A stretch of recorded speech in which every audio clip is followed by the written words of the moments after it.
Have you ever wondered what makes Tarantino's dialogue so amazing? And more importantly, how you can achieve the same magic in your own writing? Well, I wanted to find out. So I dissected 5 of his movies in depth and realized that there's one scene in Pulp Fiction that will teach you exactly how to write freakishly good dialogue of your own. So in this video, I'm going to show you exactly what makes his dialogue so memorable, the mistakes that most writers make, and a simple framework to write your own freakishly good dialogue. There's only one thing that makes Tarantino's dialogue stand out, and it's something that you rarely hear about, if ever, in screenwriting advice. To show you what that is, we have to take another look at this infamous scene from Pulp Fiction. It's packed with memorable moments, from Jules eating the hamburger, his monologue about the Bible, and, you know, the fact that he murders half the people in the room. But none of these things are actually what makes this scene so captivating. So, what does make the dialogue great? From the second Jules and Vincent step inside, there's one thing we know for sure. They're here to kill these guys. But here's the genius of Tarantino. He doesn't lean into what most writers would do. You sly dog! You got me monologuing! I can't believe it. Instead of Jules launching into some typical villain speech where he, unveils his master plan, he does the complete opposite. What you having? Hamburgers. Hamburgers! The cornerstone of any nutritious breakfast. The reason this dialogue works is the same reason any dialogue works. It's the secret to making every word matter and keeping your audience glued to the screen. If you don't master this, no clever wordplay or subtext will resonate with your audience. When Tarantino writes his dialogue, he doesn't just think about what the characters are saying. He's thinking about how they feel. He crafts every line to pull us deeper into the scene by making us feel the same way. We'll go over how to do that in a second, but if you want direct guidance so that you can start doing this yourself, click the link below to download my free dialogue cheat sheet. So how does Tarantino do it? Well, let's go back to the apartment scene. And I will strike down upon thee with great vengeance and furious anger. We feel one thing above all else: pure intimidation. If Jules just walked in and shot these guys, the tension would have evaporated in half a second.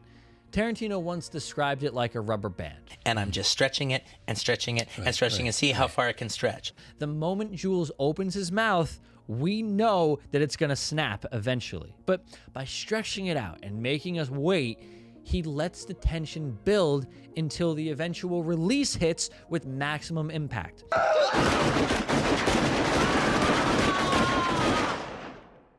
We're thinking, is he gonna shoot them? When is it gonna happen? And the scene becomes a masterpiece in tension. Now, of course, yes, your dialogue should still somehow contribute to the overarching story, or the character development, but it's really about the emotional undercurrent of the scene.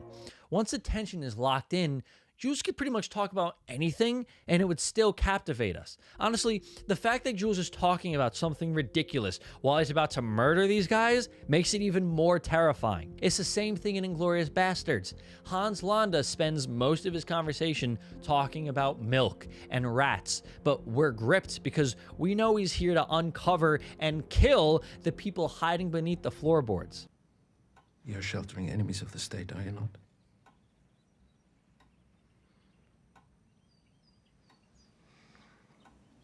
Yes. The tension radiates, and every word carries weight because of the unspoken truth just beneath the surface.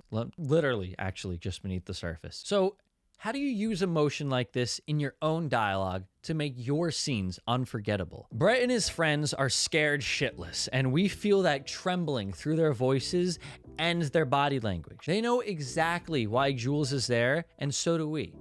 Take Brett's line here. I didn't get your name. I got yours, Vincent, right? But I never got your... My name's Pitt. He's not asking their names because he wants to take him out for dinner. He's stalling. He's desperately trying to do anything he can just to save his own life. You can feel his fear in every word, every hesitation, and that fear makes us even more intimidated by Jules and Vincent. Now, think about your own characters. It's not about what they're saying. Imagine a character ordering Starbucks, right? But he just got into a massive argument with his wife. Sure, the subtext might be there, but how does that argument make him feel? You know, he's short-tempered and he's probably snapping at the barista. And that's where your own unique voice comes in. Maybe he cheats on his wife or something. I don't know. The key is to connect emotion to action. How does this particular emotion affect your particular character in this particular situation? Focus on the feeling. Do you get why that helps? When you're writing dialogue, or any part of your screenplay for that matter, ask yourself, what feeling do I want to evoke in the audience? But here's the kicker. There's still another element of dialogue that most screenplays miss entirely, and yet Tarantino also masters that in this very scene. I mean, why do we even care about this scene? How is it that not even 15 minutes into the movie, we're already hanging onto every word that these characters are saying? Once again, it's not about the words themselves. Instead, it's because of this. Then what did Marcellus do? Sent a couple of cats over to his place. They took him out on his patio, threw his ass over the balcony. I know it might be hard to believe, but this is more than enough to make us care about what happens next. But why? Because it's important to the characters. Therefore, it's important to us. But you can't just tell the audience that something's important. You have to show them, you know? You can't just have one of the characters stand up and be like, well, this is important to me, and leave it at that, you know? The conversation about Marcellus tells us one thing. If Jules and Vincent don't get this job done, well, things probably won't end up too well for them either. Now, on the other side of that, Brett and his friends stand to lose something very simple, their lives. But again, we can infer this for ourselves, and this all serves to amplify the most important part of this scene, the stakes. Stakes create feeling. The character's fear and urgency are what make us feel the tension and invest in the outcome. Without this, the audience would be thinking, so what? Like, what do I care? You know, this is why I love the gold watch scene so much. Christopher Walken's story about the watch's grueling history, from surviving in a war zone to being hidden, well, in some very uncomfortable places. It shows us why it's so important for Butch to get his father's watch back. And so he hid it. In one place he knew he could hide something, his ass. 5 long years he wore this watch. Up his ass. Tarantino doesn't just have Butch say, this watch means everything to me, and then that's it, you know?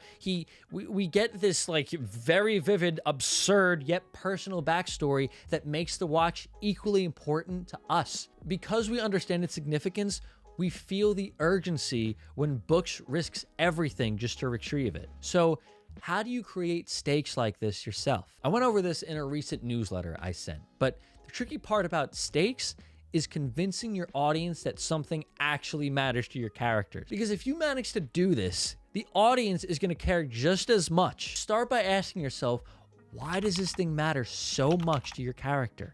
Then use that to show the audience, not just tell them.